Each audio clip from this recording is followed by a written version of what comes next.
할렐루야. 아멘. 할렐루야. 아멘. 여러분, 어떤 번역가 한 사람이 있는데요, 27년 동안 200권 이상을 번역했다. 자, 그러면 대략 계산이 어떻게 됩니까? 1년에 대략 7권, 8권을 번역해낸 거예요.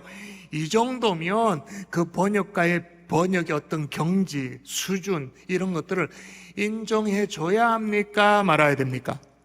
1년에 7권, 8권 번역을 해내. 그래서 27년 동안 200권의 번역서를 내. 그러면 그 경지를, 수준을 인정해 줘야 됩니까? 말아야 됩니까? 그 정도면 인정해 줘야 되죠. 한 권도 책 못 내놓고는. 그런데 이 번역가가 번역만 한 것이 아니라 수년 전에 자신의 자신의 언어로 자기 책을 발간했어요. 그런데 책 제목이 진짜 딱 번역가다워. 정영목 번역가가 완전한 번역에서 완전한 언어로 라는 책을 이제 출판을 했어요. 주요 내용이 이렇습니다.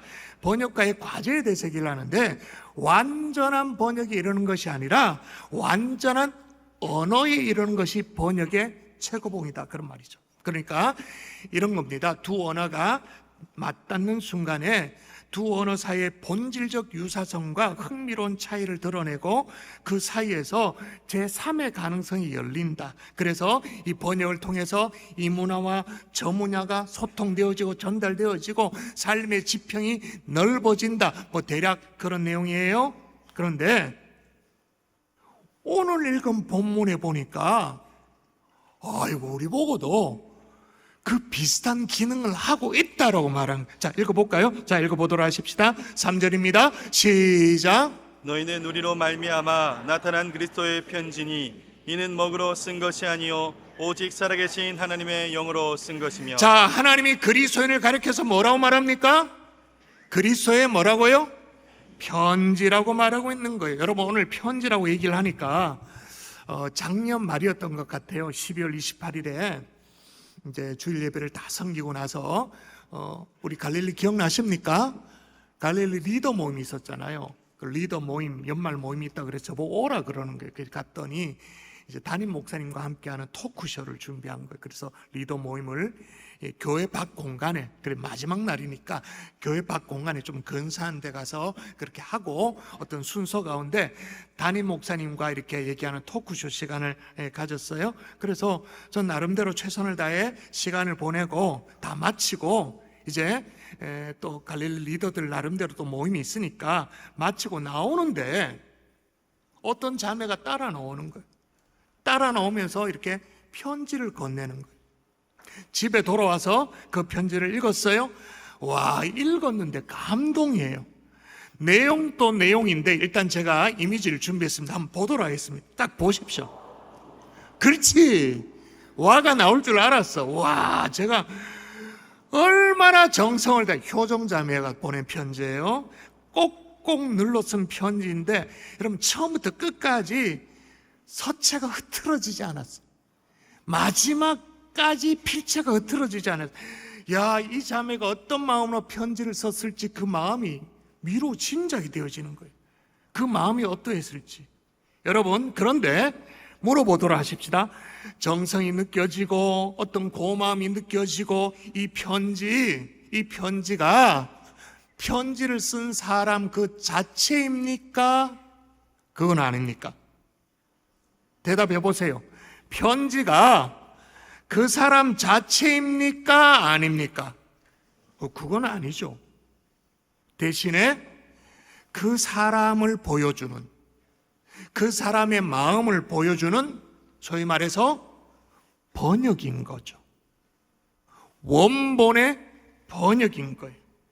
그런 의미에서 우리 보고 그리스도의 편지라고 오늘 본문에서 얘기하는 것은 세상 앞에서도 그리스도를 나타내라는 거예요. 번역해내라는 거예요. 우리 보고 세상 사람들은 하나님을 볼 수도 없고 느낄 수도 없고, 그러니 너희를 통해서 하나님을 느낄 수 있도록 번역해내라. 성경 말씀을 직접 읽지도 않고 읽을 수도 없고, 그렇지만 우리의 삶을 통해서 성경이 읽어지도록 만들어내라. 성도의 삶은 그리스도를 세상에 번역해내는 한편의 편지라는 거예요. 오늘 더군다나 리더스 컨퍼런스로 목자, 교사, 리더들이 한자리에 이렇게 모여 앉았는데, 여러분, 하나님께서 우리에게 맡겨주신 양떼들, 하나님의 선하시고 기뻐하시고 온전한 뜻이 무엇인지 번역해내는, 드러내는 우리 목자, 교사, 리더들이 될 수 있기를 주 예수의 이름으로 축원합니다. 아멘. 축원합니다. 아멘. 그러니까 우리는 번역의 사명이, 따라하십시다. 우리도 번역가이다. 번역가이다. 나는 뭐 외국어 한마디도 몰라도 이런 의미에서 우리는 번역가인 거예요. 그런데 여러분, 두 종류의 번역이 있어요. 두 종류의 번역.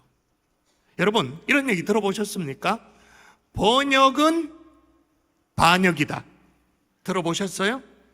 이탈리아 톡담이 있는 얘기인데, 트레두토레, 트레디토레란 말이 있어요. 이게 무슨 말이냐면 번역은 반역이다라는 말인데, 이게 반역자라는 말에 해당되어지는 트라두토레라는 이 단어하고, 또 반역자 트라디토레, 트라디토레, 이게 너무 발음이 유사한 거예요. 그래서 여기서 유래된 게 뭐냐? 번역은 반역이다. 르네상스 때 있었던 일입니다. 엄청난 지식이 막 폭발하는, 넘쳐나는, 그런데 유럽은 나라들이 딱딱딱딱 붙어 있잖아요. 그러니까 유럽에서부터 이 번역에 대한 담론이 굉장히 많이 일어나기 시작했어요. 한마디로 번역은 반역이라고 말하는 이유가 뭐냐? 번역이라는 것이 본질적으로 원문을 그대로 재현할 수가 없다. 그러니까 오늘 설교 제목에는 완전한 번역 이렇게 뭐 해놨습니다만은, 완전한 번역이라는 건 있을 수가 없다라는 거예요.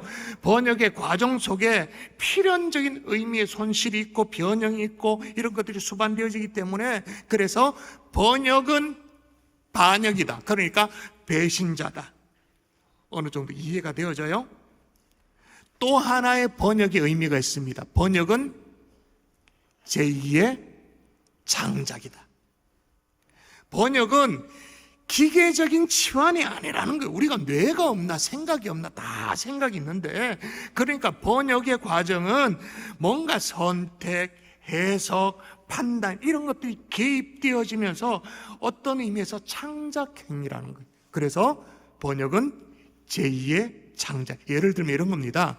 여러분, 2020년에 얼마 지나지 않았죠? 2020년에 영화사에 참 뜻깊은 일이 있었잖아요. 아카데미상에 작품상, 또 감독상 4개 부문의 상을 이끈 봉준호 감독의 기생충 말이에요. 포스터가 저렇게 생겼죠.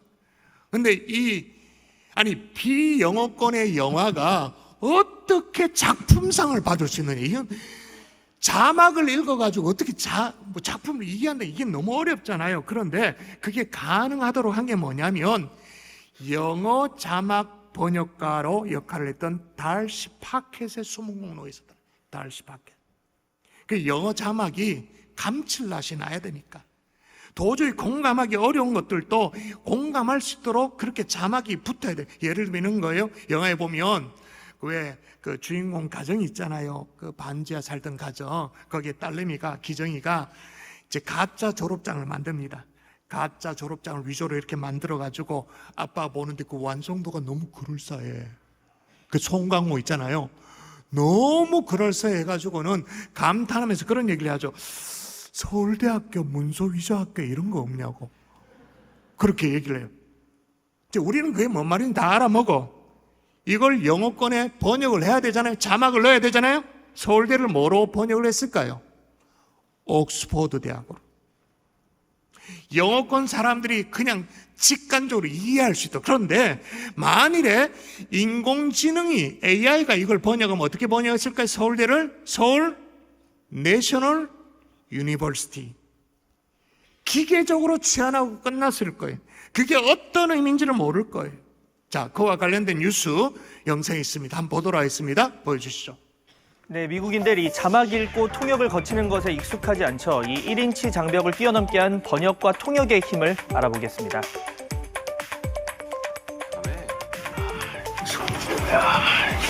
서울대학교 문서위주학과 뭐 이런 거 없나? 네, 이렇게 서울대는 영국의 유명 대학 옥스퍼드로 번역이 됐습니다. 한국에 20년 이상 거주한 영화평론가 달씨 파켓의 솜씨였는데요. 이 짜파게티와 너구리를 합친 짜파구리는 람동으로 번역했습니다. 짜파게티하고 너구리 아무래도 미국이나 다른 나라에서 잘 모르죠. 그래서 모두가 잘 아는 라멘, 그 우동. 네, 그렇다면 일본은 어떨까요? 일본 이 서울대 문서위조학과는 그대로 썼고 짜파구리에는 이 짜짜라멘이라는 단어를 썼습니다. 한국 짜장면을 일본에서 짜짜면이라고 부르는데 이 짜짜와 자국의 음식 라멘을 합친 겁니다. 물론 이 특별한 기술적인 번역이 필요 없는 웃음 포인트도 있었습니다. 저기 보세요. 짜파구리도 영어권의 사람들이 이해하도록 어떻게 했다고요? 만일 짜파구리를 그대로 음력하면 짜파구리라고 하면 그 의미가 불분명해져. 짜파구리. 그러면 안 돼. 이상해져. 또 이걸 풀어가지고 인스턴트 누들 믹스라고 말하면 그 짜파구리가 가지고 있는 고유한 어떤 유머, 리듬, 감각 이런 것들이 전혀 살아나지 않는, 그래서 새로운 단어를 만들었는데 그 단어가 뭐냐? 람돈인 거죠. 람돈. 뭐의 합성어냐? 라면. 이미 영어권에서 친숙한 라면과 우동. 라면만큼은 익숙하지 않습니다만 그래도 영어권에서 우동은 이해가 되어지니까 이 합작으로 람돈이라는 해석을 단 거예요. 짜파구리를.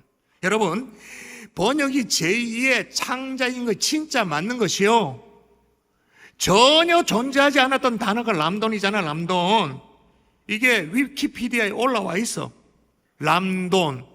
이게 정의야. 콤마하고 짜파구리 이렇게 적어놔. 위키피디아에 올라가면 짜파구리 적어놓고 콤마 The combination of two Korean instant noodle brand라고. 창작이 이루어진 거예요. 그만큼 제가 무슨 말을 하냐, 번역이 중요하더라 그 말이에요. 그런데 여러분, 번역이 정말로 부정적인 의미의 반영이 되어질 수도 있고 어떤 의미의 제2의 창작이 될 수도 있는데, 여러분 오늘 성경은 너희는 그리스도의 편지라 그렇게 말했습니다. 자, 물어보십시다. 나는 어느 쪽인가? 나는 목자로서, 교사로서, 리더로 어느 쪽인가? 반역에 가까운 부정적인 어떤 번역을 하고 있는 거 아니면 제2의 창작이 이루어지는 그런 번역을 해내는 그런 그리스도의 편지인가? 여러분, 우리가 번역해야 내려야 될 것이 그리스도 있는데 우리를 통과하기만 하면, 나만 통과하기만 맨날 반역이 일어나, 맨날 배신자가 나와. 그런 쪽에 번역을 하고 있는 것인지, 아니면 제2의 창작이 되어서 우리가 가르치고 있는 아이들을 이해할 수 있는 언어로, 그들의 문화로, 그들의 방식으로 그렇게 하고 있는가? 여러분, 한국교회 주일학교가 지금 실패하잖아요. 실패하는 이유가 뭘까요? 한국교회가, 우리 교회는 좀 덜합니다만은 젊은이들이 잃어버리는 이유가 뭘까요? 우리는 하나님께서 맡기신 양떼들을 정말 그들에게 그리스도를 번역해내야 되는 그런 사명이 있는데 맨날 예전에 했던 방식으로, 그러니까 이런 거예요. 서울대라고 나오니까 기계적인 치환하는 거죠. 서울 내셔널 유니버시티. 틀린 건 아니야. 틀린 건 아니지만 과연 이래가지고 짜파구리를 그냥 기계적으로 치환하는 인스턴트 누들 믹스라고 그렇게 해놓는 거예요. 그러니까 내가 편한 대로, 내게 익숙한 대로. 그런데 여러분, 우리 교회는 자랑이 뭐냐? 금요 성령 집회가 자랑인데요. 여러분, 우리 교회 금요 성령 집회는 자라나는 다음 세대를 위해서 우리 장년 세대가, 기성 세대가 나의 익숙한 문화를 내려놓은 교회가 우리 교회예요. 아멘이십니까? 아멘. 여러분, 청년들 이해되십니까? 여러분, 뒤에 앉아있는 우리 권사님들은요, 찬양 시간에 좀 전에 불렀던 그런 찬양 하고 싶지 않아요, 솔직히. 내게 강 같은 평화, 이런 거 하고 싶지. 전부 여의지 없어서 손 들고, 이런 거 하고 싶지. 근데 우리 어른들은 다음 세대를 위해서 내가 즐겨하는 문화를 내려놓을 줄 아는 수준 높은 어른들인 거예요. 그게 우리 교회의 다음 세대를 살린 거야. 청년들을 살리고 주일학교 학생들을 살린 거예요. 여러분, 대중문화도 하다못해 기생충 그 영화가 뭐라고, 이 대중문화도 이렇게 막 고심을 하면서 고민하는데, 우리가 더욱 고민해서 하나님께서 우리에게 맡기신 양떼들, 그들에게 그리스도를 번역해내고 복음을 번역해내는 하나님의 종들 될 수 있기를 주 예수 이름으로 축원합니다. 아멘. 목자와 교사와 리더들 될 수 있기를 주의 이름으로 축원합니다. 아멘. 자, 그러면 이렇게 완전한 번역을 어떻게 하면 할 수 있는가 따라 하십시다. 추천서가 소용없는 사람이 되어야 한다. 소용없는 사람이 되어야 더 한다. 깊게 말하면 이런 거, 이젠 기술이 아닌 거죠. 이제는 사람인 거죠. 좀 전에 얘기는 어떤 테크닉 얘기고 짜파구리 뭐 이런 거 있잖아요. 옥스포드, 이건 다 테크닉적인 얘기고 방법적인 얘기고, 더 중요한 것은 이제 사람인 거예요. 자, 1절입니다. 읽어볼까요? 같이 시작. 우리가 다시 자천하기를 시작하겠느냐? 우리가 어찌 어떤 사람처럼 추천서를 너에게 붙이거나 혹은 너에게 받거나 할 필요가 있느냐? 여기 보니까 우리가 어찌 어떤 사람처럼 추천서를 너에게 붙이거나 혹은 너에게 받거나 할 필요가 있겠느냐. 그러니까 그 당시에 고린도 교회 상황 속에서 추천서를 이렇게 품에 안고 다니면서, 이걸 툭 닫고 다니면서 이걸 꺼내보면서 자신을 증명하면서 거들먹거렸던 사람들이 있었던가 봐요. 그런 사람들이 주로 어떤 사람이냐? 저게 예루살렘으로부터 온 선생들, 근데 주로 율법주의자들이에요. 그래서 막 거창한 추천서 이런 걸 탁 품에 넣고 다니면서 내가 그래도 예루살렘으로부터 왔다고 그러면서 막 뻐기면서, 사실 고린도 교회 교인 성도들은 다 이방인들이잖아요. 그 예루살렘으로부터 왔다 그러니까 얼마나 기가 죽어요. 그래서 성도들이 막 미혹에 빠지는 그런 상황이 됐어요. 그런데 여러분, 이런 추천서라는 것이 신뢰할 수 있을까요? 예전에는 안 그랬어요. 1970년대, 80년대 시카고 대학에 밀톤 프리드만이라는 교수가 있었는데, 이 교수가 쓴 이 추천서는요, 그 당시에 공신력이 대단했대. 이 추천서를 들고 있으면 뭐 보지도 않고 딱 어떻게 개런티 해주는, 워낙 이 교수가 저명할 뿐만 아니라 그의 추천을 얻기가 너무너무 어려웠고, 혹 추천서를 써준다 하더라도 정말로 공정하게 그 사람에 대한 평가를 정확하게 했기 때문에 이 교수님의 추천서가 공신력이 대단했어요. 그런데 지금은 어떻습니까? 많은 경우가 여러분 추천서 요식행위가 되어버렸죠. 일단 추천서를 써달라고 부탁할 때 내한테 별로 안 좋은 추천서를 써줄 만한 사람에게 추천서를 부탁합니까? 안 합니까? 내한테 좀 싫은 소리를 할 것 같다, 추천서를 써달라고 그래요? 안 해요? 아예 안 해. 요청하질 않아. 저도 가끔 추천서를 쓸 때가 많이 있거든요. 근데 어쩐 추천서를 쓰고 나면 이게 뒷맛이 좀 찝찝해, 진짜. 아니, 내가 일단 솔직히 말해서 내가 누군지도 몰라. 모르고, 아니 평소에 예배 마칠 때 로비에 인사라도 했으면 모르겠는데, 갑자기 어디에 내가 교원으로 가게 됐는데 그 학교가 미션 스쿨이래. 그래서 담임 목사 추천서가 필요하대. 내보 써달라 그러는 거예요. 내가 누군지도 모르는데. 또 어느 교회 이제 임지가 나서 사역을 떠나게 되었대. 벼랑간 추천서를 써달래. 아니 평소에 저에게 멘토링을 받거나 아니면 평소에 목회적인 지도를 받았으면 그건 모르죠. 하다못해 경상중앙교회 멤버로 있으면서 경산중앙교회 어떤 영적인 스피릿 이런 것에 맞춰서 순종을 잘 하시다가 이렇게 교사로 섬기다가 그렇게 사역을 가면 몰라요. 근데 맹하게 있다가 벼랑간 갑자기 추천서 써달래. 자, 그러면 자, 청년들, 내가 그런 경우에 추천서를 써줄까요? 안 써줄까요? 안 써줘요? 예, 여러분의 담임 목사님 그래도 마음이 착해서 써줘요. 써줘. 근데 뒷맛이 찝찝해. 여러분, 그렇게 쓰여진 추천서는요, 사실 추천서가 아니라 그냥 교인 확인증, 그 말고는 기능을 하지 않아. 저도 또한 추천서를 쓸 때 말이에요. 정말 이걸 사실 그대로 적어야 되나 말아야 되나 이걸.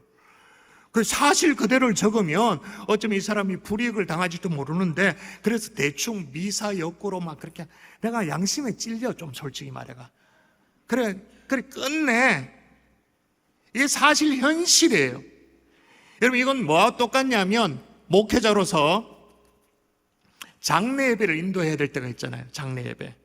근데 어떤 분은요, 그의 평생이 믿음으로 신실하게 살아낸 분이기 때문에 장례 예배를 인도할 때 참 마음에 어려움이 있고 참 슬픔이 있지만 마음에 확신이 막 몰려와가지고는요, 한치의 거리낌도 없이 정말로 기쁨으로 천국에 안착하셨다고.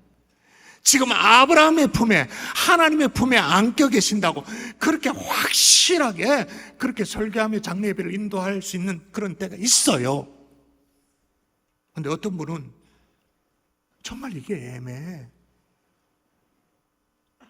천국에 이르렀다고 자신 있게 말을 할 수가 없는 거예요. 그래서 어떻게 해요? 정리 누설을 해드릴까요? 유가족 기분 안 나쁘게, 진짜 유가족 기분 안 나쁘게 형식적인 장례 예배를 끝낼 때가 사실 있어요. 이게 현실이야. 자, 오늘 본문이 얘기하는 추천서가 딱 그거예요. 딱 형식, 어떤 요식.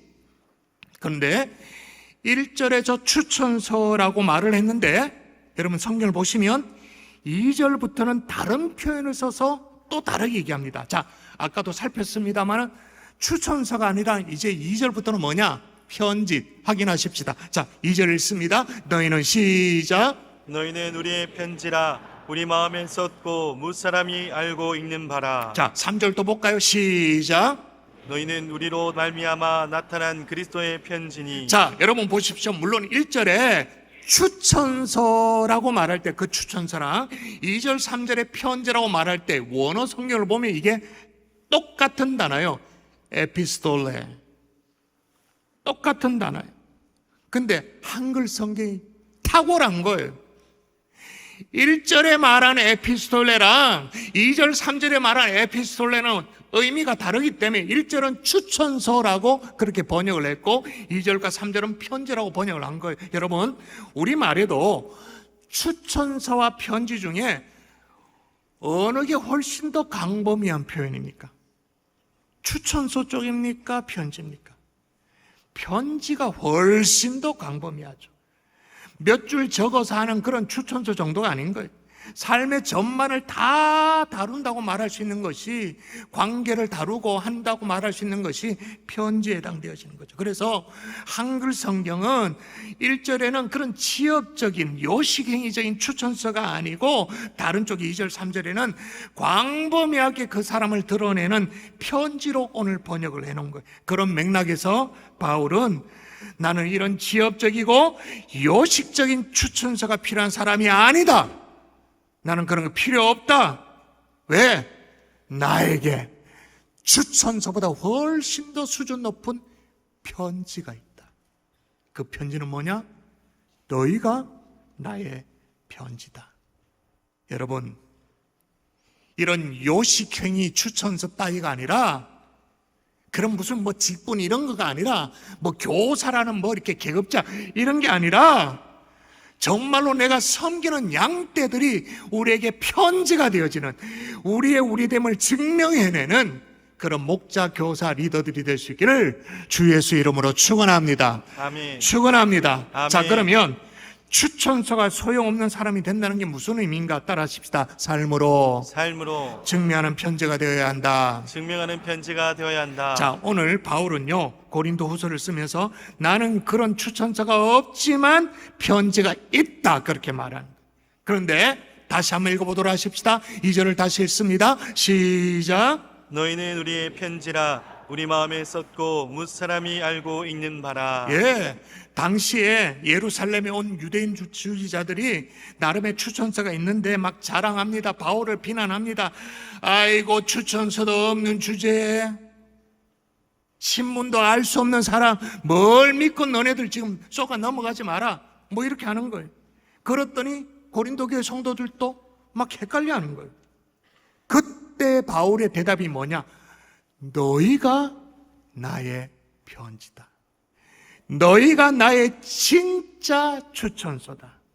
여러분, 너희는 우리의 편지라는 것이 뭐죠? 고린도 교회 성도들의 삶과 존재 자체가 바울 사역의 결과라는 거예요. 살아있는 편지라는 거예요. 다시 말하면 삶으로 증명해내는 편지, 사역으로 증명해내는 편지다라고 말하고 있는 거예요. 제가 수년 전에 이스라엘의 성지에 성지 촬영을 간 적이 있었잖아요. 그때 일입니다. 예루살렘에 갔더니 예루살렘의 감람산 쫙 펼쳐졌는데, 와, 그건 전쟁 전이었으니까 감람산에 그 대형 버스가 막 줄을 지어서 막 올라가는 거예요. 막 너무 즐비하는 거예요. 그걸 보고는 저를 이제 도와줬던 목사님께, 야, 이스라엘은 관광 수입이 엄청나겠네요. 이걸로만 해도 먹고 살 수 있겠냐, 뭐 그런 얘기를 했어요. 근데 목사님이 이런 얘기를 한 거예요. 목사님, 이곳에 저 대형버스, 관광버스 기사들은 다 무슬림입니다. 그런 거. 다 아랍 사람이라고 말하는 거예요. 우리는 이제 성지 왔다고, 성지 순례 왔다고 그러는데 저 버스들은 다 무슬림입니다. 성지에 오는 사람은 목사요, 장로요, 권사요, 직분자고 다 그렇지만, 그리고 각자 다른 이름을 가지고 있지만, 그 운전사들이 보기에 성지 순례 온 사람은 이름은 하나밖에 없습니다. 그리스도인. 우리의 행동을 보면서 그들은 예수님이 어떤 분인지를 지금 다 판단하고 있습니다. 그때 제가 확실하게 느꼈던 거예요. 야, 그리스도인이라는 이름을 가지고 여행하는 것 자체가 어쩌면 선교가 될 수도 있겠구나.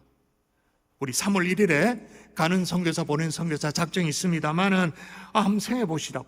그리스도인이라는 정체성을 가지고 여행하는 것, 그냥 어떤 한 곳을 가는 것도 선교일 수가 있겠구나. 그런데 여러분, 그리스도인으로 살아가는 자체가 선교인 것이 그 이스라엘 성지만이 그럴까요?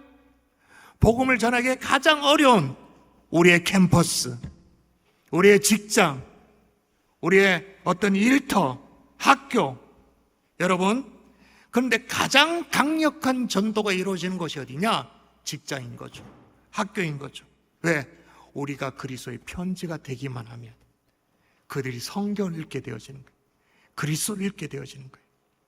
올 초에 우리 교회 금요 예배도 섬기고 주일도 섬겼던 유기소 목사님 다녀가셨잖아요. 아주 강력한 은혜를 끼치고 가셨는데, 유기소 목사님 이런 얘기를 합니다. 성경을 잘 읽어보면 하나님이 하나님의 말씀을 7가지 판에 기록해놨다라는 거예요. 이게 무슨 소린가 싶어요? 하나님의 말씀을 7가지 판에 기록해놨다. 첫 번째, 시편 19편 1절에 있는 말씀입니다. 하늘이 하나님의 영광을 선포하고 궁창이 그의 손으로 하신 일을 나타내는도다. 첫 번째, 하늘과 온 우주에 기록해놨다.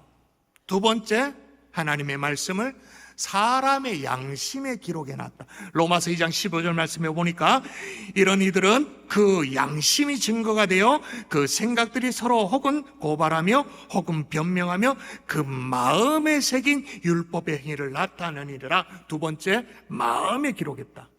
세 번째, 십계명의 돌판에 기록. 이건 진짜 성경에 나오는 얘기잖아요. 네 번째는 뭐냐? 성경책에 하나님 말씀을 기록했다. 다섯 번째, 하나님 예수 그리스도께서 하나님 말씀 자체이시다. 여섯 번째가 뭐냐? 성도의 마음에 기록했다. 마지막 7번째가 뭐냐? 그리스도의 삶에 하나님의 말씀을 기록해 놓았다.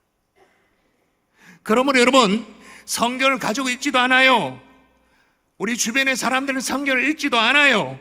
그런데 그리스도인과 함께 산다면 그 사람의 삶으로 말미암아 번역된 하나님의 말씀을 읽고 있는 중일 수도 있는 거예요. 그런 맥락에서 오늘 본문을 다시 보자고. 뭐라고 말하는가? 다시 2절을 맞아 읽도록 하겠습니다. 너희는 시작. 너희는 우리의 편지라 우리 마음에 썼고 뭇 사람이 알고 읽는 바라. 예, 끝부분이 중요합니다. 무사람이 알고 뭐 어떻게 한다고요? 알고 읽는 바라. 도대체 뭘 읽었느냐? 우리의 삶을 읽는 거죠. 그래서 우리에게 두 가지 성경책이 있다고 말할 수 있어요. 하나는 기록된 하나님의 말씀이 있고 우리의 삶으로 번역된 하나님의 말씀이 존재하는 거죠. 그래서 이렇게 말합니다. 한번 읽어볼까? 이같이 시작. 이같이 너희 빛이 사람 앞에 비치게 하여 그들로 너희 착한 행실을 보고 하늘에 계신 너희 아버지께 영광을 돌리게 하라. 여러분 잘 보셔야 됩니다. 너희가 읽은 성령책을 어깨 너머 세상 사람들이 이렇게 보다가 그렇게 말하지 않아요? 우리가 가지고 다니는 이 말씀 어쩌다가 이거 훔쳐보다가 그렇게 말하지 않아요? 뭐라고 말합니까? 너희 착한 행실을 보고 삶으로 번역한 하나님의 말씀을 보고 하늘에 계신 너희 아버지께 영광을 돌리게 하라. 할렐루야. 아멘. 말씀의 결론을 맺을게요. 광야 아트센터라는 이 연극 단체가 있죠. 우리 교회 자주 오는 뮤지컬 팀이죠. 거기서 공연한 더북이라는 뮤지컬이 있습니다. 수년 전에 벌써 9년이 됐더라고요. 우리 교회 유치해서 관람한 적이 있었는데 이 뮤지컬의 또 다른 이름이 뭐냐면 더북이 공식 명칭이지만 성경이 된 사람, 이게 뮤지컬 명령. 뮤지컬 내용 기억나십니까? 성경을 읽지 못하도록 중세시대 때 사람이 성경을 읽을 수 없도록 이 번역된 성경을 가지고 있는 사람들을 다 막고 화형시키고 막 다 불사지르고 그걸 막 핍박을 주저하지 않았던 캐톨릭의 박해. 그럼에 불구하고 성경을 전하기 위해서 성경 한 권 한 권을 그냥 통으로 외워버리고 광장에 외쳤던 글자 그대로 성경이 된 사람, 그 얘기예요. 자, 9년 전에 이 자리에 본당에서 공연이 있었는데 그때 녹화본인데요. 그때 보관용으로 녹화해 둔 거기 때문에 무대 센터의 중심을 딱 맞춘 녹화본이어서 카메라 앵글에서 벗어나는 배역들이 있기도 하고 좀 어둡기도 해요. 그래도 한번 보도록 하십니다. 보여주시죠. 들어라. 지금부터 번역된 성경을 찾아내는 색출 작업을 시작한다. 만약 번역된 성경을 전파하는 롤라드 놈들이 나타났을 땐 발견 즉시 직결 심판해도 좋다. 무슨 수를 써서라도 번역된 성경이 전파되는 것을 막아야 한다. 윌리엄, 교회 단속이 심해졌어요. 이대로라면 사람들에게 성경을 전달하는 게 어려워요. 그래요. 이미 많은 형제들이 성경을 전하다가 죽임을 당했어요.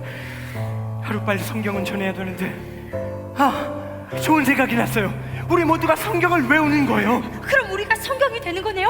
전 요한복음이 될게요. 어서 가서 형제들에게 알려야겠어요. 어둠을 밝히는 생명의 빛. 여러분, 이것은 요한복음에 기록된 살아계신 하나님의 말씀입니다. 너희가 성경에서 영생을 얻는 줄 생각하고 성경을 연구하거니와 이 성경이 곧 내게 대하여 증언하는 것이니라. 그러나 너희가 영생을 얻기 위하여 내게 오기를 원하지 아니하는도다.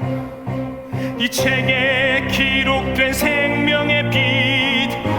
예수께서 제자들 앞에서 이 책에 기록되지 아니한 다른 표적도 많이 행하셨으나 오직 이것을 기록하면 너희로 예수께서 하나님의 아들 그리스도이심을 믿게 하려 하며 또한 너희로 믿고 그 이름을 힘입어 생명을 얻게 하려 함이니라. 순교자들을 불태운 불길이 촛불 되어 교회를 밝히리. 교회여 일어나라. 이것은 로마서에 기록된 말씀입니다. 그 말씀만 하고 은혜를 너희가 선하라. 죄인 없는 날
성경이 된 사람들, 자, 다시 보는데도 마음에 참 감동이 있더라고요.